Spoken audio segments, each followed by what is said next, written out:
You, John Fitzgerald Kennedy, do solemnly swear I, John Fitzgerald Kennedy, do solemnly swear that you will faithfully execute the office of President of the United States that I will faithfully execute the office of President of the United States and will, to the best of your ability, and will, to the best of my ability, preserve, protect, and defend the Constitution of the United States. preserve, protect, and defend the Constitution of the United States. So help you God.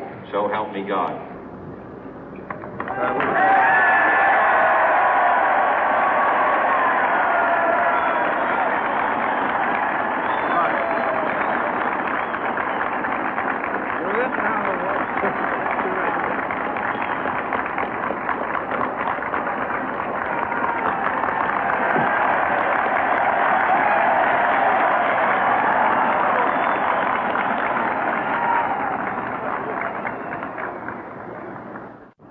Vice President Johnson, Mr. Speaker, Mr. Chief Justice, President Eisenhower, Vice President Nixon, President Truman, Reverend clergy, fellow citizens.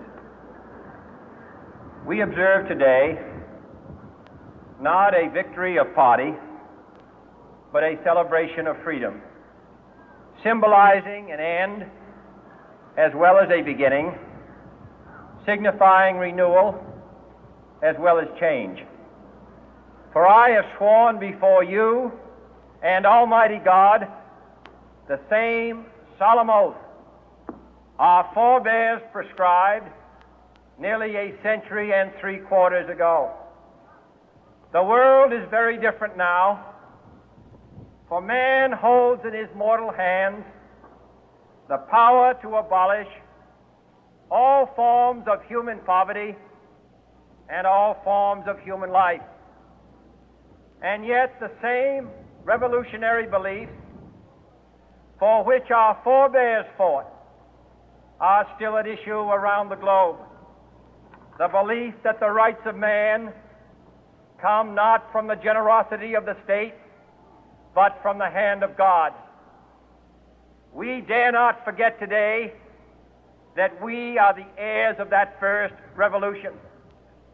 Let the word go forth from this time and place to friend and foe alike that the torch has been passed to a new generation of Americans born in this century, tempered by war, disciplined by a hard and bitter peace, proud of our ancient heritage, and unwilling to witness or permit the slow undoing of those human rights to which this nation has always been committed and to which we are committed today at home and around the world.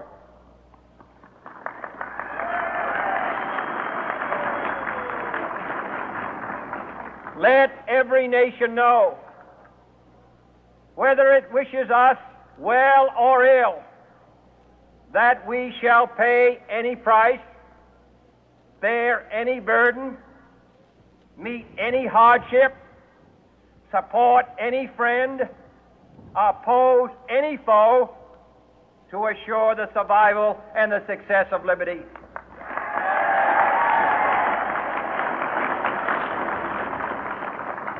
This much we pledge and more. To those old allies whose cultural and spiritual origins we share, we pledge the loyalty of faithful friends. United, there is little we cannot do in a host of cooperative ventures. Divided, there is little we can do, for we dare not meet a powerful challenge at odds and split asunder.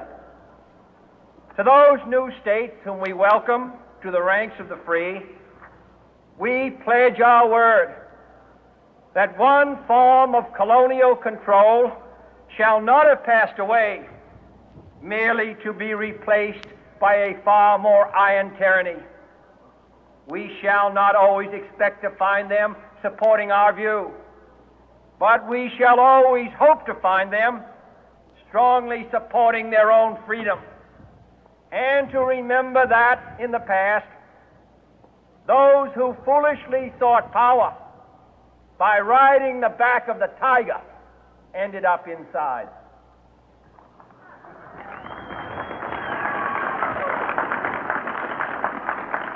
To those people in the huts and villages of half the globe struggling to break the bonds of mass misery, we pledge our best efforts to help them help themselves for whatever period is required, not because the communists may be doing it, not because we seek their votes, but because it is right.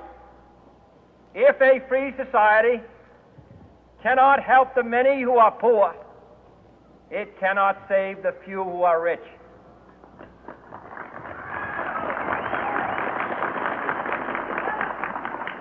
To our sister republics south of our border, we offer a special pledge to convert our good words into good deeds, in a new alliance for progress, to assist free men and free governments in casting off the chains of poverty.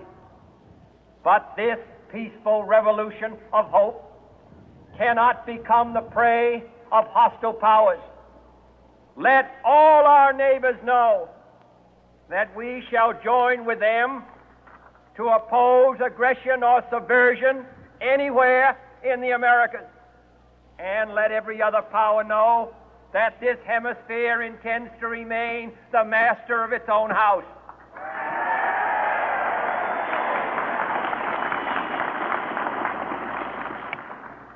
To that World Assembly of Sovereign States, the United Nations, our last best hope, in an age where the instruments of war have far outpaced the instruments of peace, we renew our pledge of support to prevent it from becoming merely a forum for invective, to strengthen its shield of the new and the weak, and to enlarge the area in which its writ may run. Finally, to those nations who would make themselves our adversary, we offer not a pledge, but a request that both sides begin anew the quest for peace. Before the dark powers of destruction, unleashed by science, engulf all humanity in planned or accidental self-destruction, we dare not tempt them with weakness, for only when our arms are sufficient beyond doubt can we be certain beyond doubt that they will never be employed. But neither can two great and powerful groups of nations take comfort from our present course, both sides overburdened by the cost of modern weapons, both rightly alarmed by the steady spread of the deadly atom, yet both racing to alter that uncertain balance of terror that stays the hand of mankind's final war. So let us begin anew, remembering on both